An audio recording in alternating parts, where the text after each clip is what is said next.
ეს არის თერაპიული ზღაპრებისა და იგავების არხი. მე გახლავართ ფსიქოთერაპევტი მერა ბონიანი. ეხლა შემოგთავაზებთ საბავშვო თერაპიულ ზღაპარს, რომლის ავტორია ფსიქოლოგი სოფო ჩიქოვანი. ზღაპარი არის სიმორწყვის თემაზე, როდესაც ბავშვებს ახასიათებთ მორიდებულობა, თავდაუჯერებლობა, საკუთარი თავში რწმენის ნაკლებობა.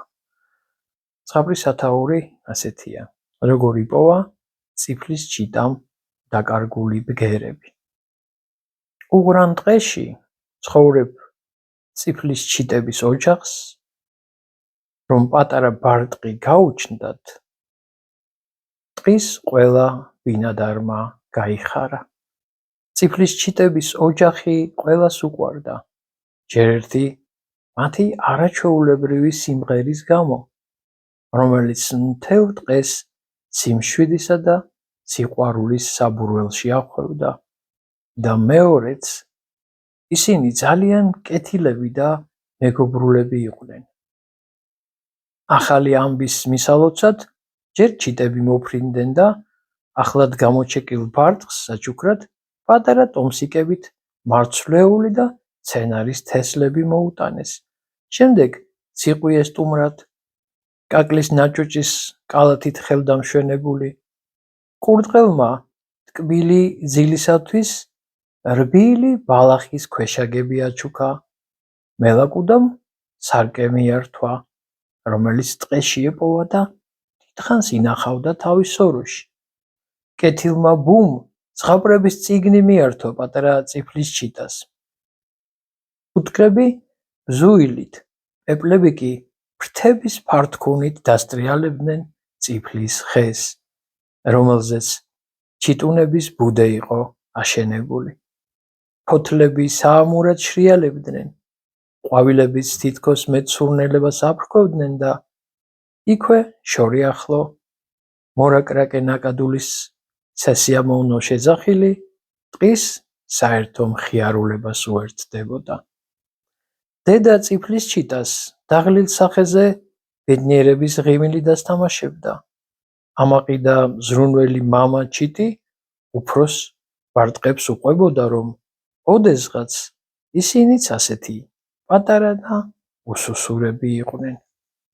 პატარა წიფლის ჩიტას ლილი დაარქვეს სახელად. რამდენიმე დღეში ლილის უკვე ეტყობოდა, რომ ბუნებას მისთვის ბევრი სიკეთე ეჩუქებინა, საოცრად მბზინავი ბუმბული და ცნობის მოყვარე თვალები ჰქონდა. წარმომიდგენია, ეს რომ სიმღერას დაიწყებს, ამბობდა ენაჭარტალა კაჭკაჭი, რომელსაც ვერ ვიტყვით, რომ არ უყვარდა წიფლის ჩიტების ოჯახი, მაგრამ ცხვირს ყოველთვის იქ ყოფდა, სადაც არ ეკითხებოდნენ და ამიტომ ყველას თავს აბეზრებდა. ალბათ ყველას გაჯობებთ სიმღერაში. ჯიკჯიკი როდის უნდა დაიწყო? ისევ არ მღერი? რატომ ხარ ჩუმად? ყოველდღე მსგავს კითხვებს ვსვავდა. ლილის უყვარდა მშობლებისა და და-ძმის მოსმენა. მარტო მათ კი არა, მთელ ტყეს უსმენდა. ჯერ კიდევ მანამ, სანამ ფრენას ისწავლიდა. ბუდის კიდიდან გადმოყოფდა პატარა ფეხებს, თავს გადმოსწევდა და ყურს უგდებდა სხვა ჩიტებს, ფოთლების შრიალს და ნიავის სიმღერას. ოჯახის წევრების სიმღერას ლილიც ააყოლებდა ხოლმე ხმას. ოღონდ ძალიან ჩუმად. თუ გარეთ იყვნენ ან სტუმარი ჰყავდათ, მაშინ ხომ საერთოდ დუმილს ამჯობინებდა. კარგად რომ არ გამომივიდეს, ფიქრობდა ლილი გულში.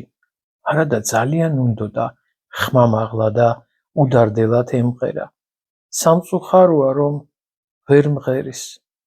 ამას ვინ იფიქრებდა, თითქოს თანაგრძნობით ამბობდნენ მეზობლები. ლილის გული ეწურებოდა, მაგრამ ხმა თითქოს სადღაც ჩაჰკარგოდა და ვერაფერს უხერხებდა.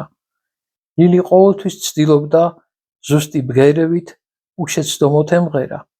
ამას ოჯახის წევრებიც ამჩნევდნენ და სუსტ ხოვდნენ თავისი სიმღერა ყველასთვის გაეზიარებინა, მაგრამ ლილის ეს არ გამოსდიოდა. მშობლებთან ერთად ტყეში გასულს რამდენჯერ შეუმჩნევია მეზობლების გადაჩურჩულება. შეხედეთ, უკვე დიდია და ხმის ამოღება კი არ შეუძლიაო. ეს ყველაფერი ძალიან აწუხებდა ლილის. დარდობდნენ მშობლებიც. შვილი ძალიან უყვარდათ და მისით ამაყობდნენ, მაგრამ ვერ გაიგოთ, რატომ არ მღეროდა. ლილი რომ წამოიზარდა, მშობლებთან ერთად სიარულსაც უკლო. ტყის შორეულ კუთხეში განმარტოვდებოდა და ყურს უგდებდა ტყის ჩურჩულს, ფრინველთა გალობას, მდინარის ხმას, ჭრიჭინობელას ჭრიჭინს, სიამოვნებით იმეორებდა ამ ბგერებს. განსაკუთრებით ტირიფების გარშემო ყოფნა მოსწონდა. აქ სხვაგვარად შრიალებდნენ ფოთლები, თითქოს სხვანაირი ნიავი ქროდა. ამ უნაზეს რხევას სუნთქვას ააყოლებდა ხოლმე ლილი, თვალებს მილულავდა და ჯერ ღიღინით, მერე კი უფრო და უფრო ხმამაღლა ნაირ-ნაირ მელოდიებს მღეროდა. ადრე თუ გვიან დადგება დღე, დაკარგულ ბგერებს რომ ვიპოვნი მე. ტირიფები ნაზად შრიალებდნენ და მის სიმღერებს თითქოს ბანს აძლევდნენ. დაკარგულ ბგერებს იპოვნი შენ, იპოვნი შენ. აქ ძალიან მოსწონდა, არავის ედრებოდა და შეცდომების არ ეშინოდა. არც ვინმე უსვავდა კითხვებს. მხოლოდ ნიავს აყოლილი ტირიფების ნაზი რხევა იგრძნობოდა, რაც სიმშვიდეთ ეყვრებოდა მთელს სხეულში. ერთხელ ტირიფების კორომიდან შინ მომავალს სუსტი ხმა შემოესმა. ასკილის ბუჩქის ძირას ბარტყი საცოდაოდ უხმობდა საშველად. მაშინვე მივიდა, ფრთა გადაუსვა. რამის თქმა და კითხვა კი ვერ გაბედა. ბარტყი თურმე ფრენას სწავლობდა, მაგრამ მშობლებს ჩამორჩენოდა. წიფლის ჩიტამ ფრთებით გაათბო ბარტყი. ამ სითბოსა და მზრუნველობაში პატარა ჩიტუნიას ჩაეძინა. მაშინ კი გაბედა და ამოუშვა ტკბილი მელოდია წიფლის ჩიტამ. მას ხომ მშვენივრად გამოსდიოდა სხვა ჩიტების ხმის მიბაძვაც, მათ შორის ბარტყის მშობლების ხმისაც. ნაცნობ ხმაზე დაკარგული ბარტყის მშობლებიც მოფრინდნენ და წიფლის ჩიტას მადლობა გადაუხადეს. შენის პატარა ლილი არ ხარ? სიმღერა რომ არ შეუძლია. ლილის არაფერი უპასუხია, ისე დატოვა იქაურობა. ბარტყის მადლიერმა მშობლებმა ტყის სხვა ბინადრებს ლილის საიდუმლო გაუზიარეს, თუმცა არავის ეჯერა. გადარჩენილ ბარტყს ძალიან უნდოდა სხვებსაც გაეგოთ ლილის მშვენიერი სიმღერა. რამდენჯერმე დაუდარაჯდა და ბოლოს ტირიფებში იპოვა. ერთ დღესაც, როდესაც ლილი ისევ ესტუმრა ტირიფებს და ხეების შვიდ სუნთქვას აყოლილმა მდინარესავით თავისუფალი და ფოთლების შრიალივით საინტერესო მელოდია იმღერა. ადრე თუ გვიან დადგება დღე, დაკარგულ ბგერებს რომ ვიპოვი მე. მთელ ტყეს ავავსებ ტკბილი ჰანგებით, ისე რომ არ შემწყვეს არასდროს არც ერთის.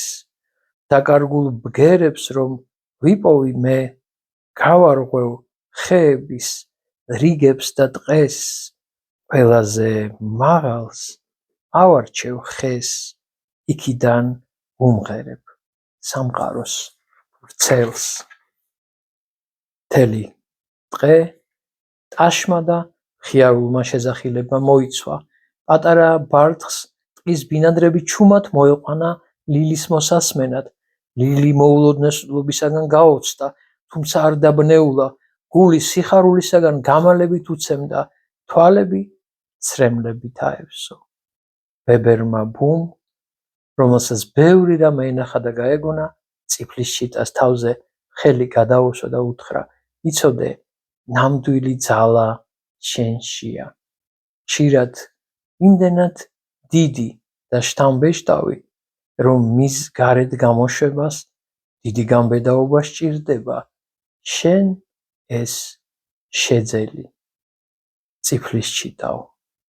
ვიცი რომ სულ ცდილობდი, მშობლებს არ ჩამორჩენოდი, ხშირად საკუთარ თავს ძალიან ბევრს სთხოვდი და მინდა გითხრა, რომ არა მხოლოდ შენი მშობლების მსგავსად მღერი, არამედ შენ შეისწავლე მთელი ტყის მელოდია და ხმები, ჩუმად ყოფნისას, სხვების მოსმენა, დაკვირვება და თანაგრძნობაც გისწავლია. ლილი მიხვდა, რომ მისმა გალობამ მთელ ტყეს სიხარული მოუტანა. მდუმარე ჩიტმა სამყაროს მოსმენით, სამყაროს ენაზე საუბარი დაიწყო და ყველა გაახარა. ჩვენთვის მნიშვნელოვანია თქვენი მოსაზრებები იმ თემებთან დაკავშირებით, რომელიც ახლა იყო გაჟღერებული. თხოვთ დაგვიკომენტაროთ თქვენი წინადადებები, აზრები და მოსაზრებები და გამოიწეროთ ჩვენი არხი.